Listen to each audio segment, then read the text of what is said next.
சேகர் ரெட்டி அவர்கள் கைது செய்யப்பட்டப்போ அவர்கிட்ட இருந்து ஒரு டைரி கைப்பற்றப்பட்டுச்சு. அப்போ யார் யாருக்கு எந்தெந்த தேதியில எவ்வளவு லஞ்ச பணம் கொடுக்கப்பட்டிருக்குன்ற விஷயம் அந்த டைரியில் இருந்துச்சுன்னு சொல்லி வருமான வரித்துறையை தமிழக அரசுக்கு அந்த டைரியை ஒப்படைச்சாங்க. ஸோ அந்த லிஸ்ட்ல இருக்கவங்க மேல உடனடியாக நடவடிக்கை பாயும் அப்படின்னு எதிர்பார்க்கப்பட்டது. ஏன் அப்படின்னா தலைமைச் செயலராக இருக்கிற கிரிஜா வைத்தியநாதன் அவர்கள் கராரான ஒரு ஐஏஎஸ் ஆஃபீஸர். ஸோ கண்டிப்பாக அவங்க நடவடிக்கை எடுப்பாங்கன்னு எல்லாருமே நம்பிட்டு இருந்தாங்க.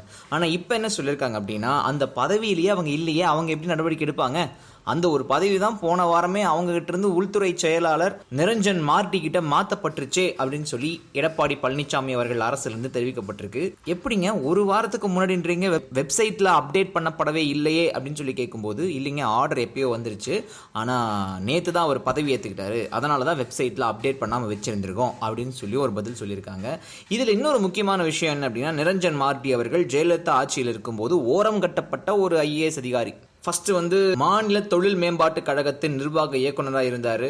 அதுக்கப்புறம் சிறு குறு நடுத்தொழில்கள் துறையோட செயலராக இருந்தாரு. அப்புறம் 2012 நெடுஞ்சாலைகள் சிறு துறைமுகங்கள் துறை செயலாளராக மாற்றப்பட்டாரு. 2013 மார்ச்ல உள்துறை செயலாளர் அப்படின்னு சொல்லி மாற்றப்பட்டாரு. அப்புறம் ஸ்டாட்டிஸ்டிக்ஸ் பிரிவு பக்கம் துணை ஆணையாளர் போஸ்ட் கொடுத்து உட்கார வச்சாங்க. அப்போ ஓரங்கட்டப்பட்டாரு நிரஞ்சன் மார்டி.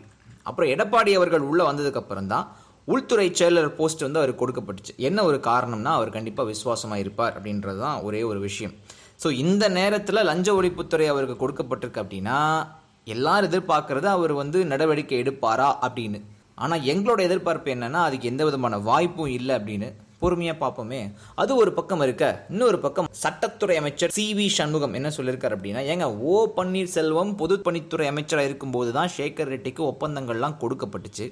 அவரு கூட பக்கத்தில் அவ்வளோ நெருக்கமாக நின்று ஃபோட்டோலாம் எடுத்துருக்கிறாரு. இவர் நம்பியார் மாதிரியும் அவங்க அசோகன் மாதிரி இருக்கிறாங்க.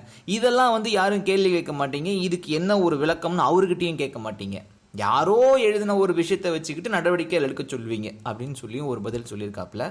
எது எப்படியா இருந்தாலும் எல்லாம் ஒரே கூட்டையில ஊர்ன மாட்ட அப்படின்ற உண்மை தற்போதைக்கு கொஞ்சம் கொஞ்சமா வெளில வந்துட்டு இருக்குங்க. உலகமெங்கும் பரவி இருக்கும் தமிழ் நெஞ்சங்களே, உங்கள் பகுதிகளில் நடக்கும் நிகழ்வுகள், போராட்டங்கள், பிரச்சனைகள், அதிகாரிகளின் அலட்சியத்தால் புறக்கணிக்கப்பட்டுள்ள திட்டங்கள், லஞ்ச புகார்கள் மற்றும் சமூக அவலங்களை இந்த உலகிற்கு வெளிச்சம் போட்டு காட்ட விரும்புகிறீர்களா? உங்கள் செல்போன் மூலமோ அல்லது தங்களிடம் இருக்கும் கேமரா மூலமாகவோ பிரச்சனைகளை வீடியோவாக பதிவு செய்து எங்களுக்கு அனுப்புங்கள். உங்கள் பகுதி பிரச்சனைகளை உலகுக்கு வெளிச்சப்படுத்தி அப்பிரச்சனைகள் நீங்க வழி செய்வதுடன் உங்களுக்குரிய சன்மானத்தையும் வழங்குகிறோம்.